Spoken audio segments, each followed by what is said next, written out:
তো খামারি ভাই ও বন্ধুগণ, আসসালামু আলাইকুম। আমি আজকে আপনাদের সামনে নিয়ে এসেছি শীতকালীন সময়ের বর্ডার প্রক্রিয়া।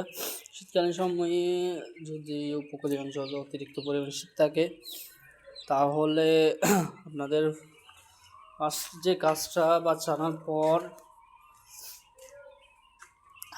প্রতি 1000 বাচ্চার মধ্যে 2000 ওয়াট মুরগির তাপমাত্রা দিতে হবে। আর উপরে এই পরিমাণ যেভাবে আমি করেছি, বর্ডারের উপরে প্রায়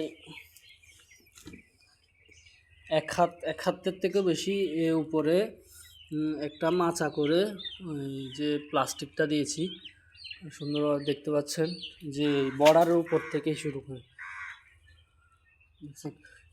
এটার কারণে যে তাপমাত্রাটা আপনারা দিবেন, তাপমাত্রা যেই গরম ভাবটা হবে ওটা আর বের হবে না।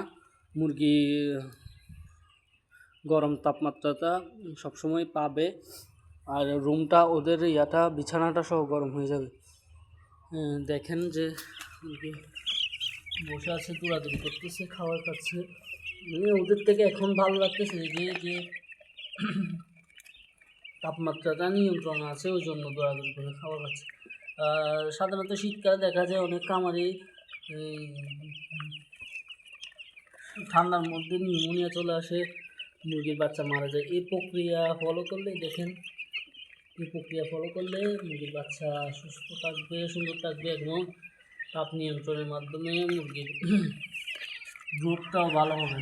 দেখেন খাবার খাচ্ছে। এই যে শীতকালীন সময়ে যে একটার উপর একটা উঠে যায়, ওটা দেখেন এই আমার বর্ডারের মধ্যে নাই। আর আরেকটা কথা আপনারা দেখছেন যে কি শীতের মধ্যে গত ভিডিওতে দেখছেন যে আমার অনেক বাচ্চা মারা গেছে, বাচ্চার কোয়ালিটি খারাপ ছিল, কোয়ালিটি খারাপ থাকার কারণে মারা গেছে। এরপরে এই বাচ্চাগুলো অনেক ছিল, নরম টাইপের ছিল। তো আমি শীত তাপমাত্রা নিয়ন্ত্রণ করে ওষুধের মাধ্যমে এগুলো ঠিক করেছি।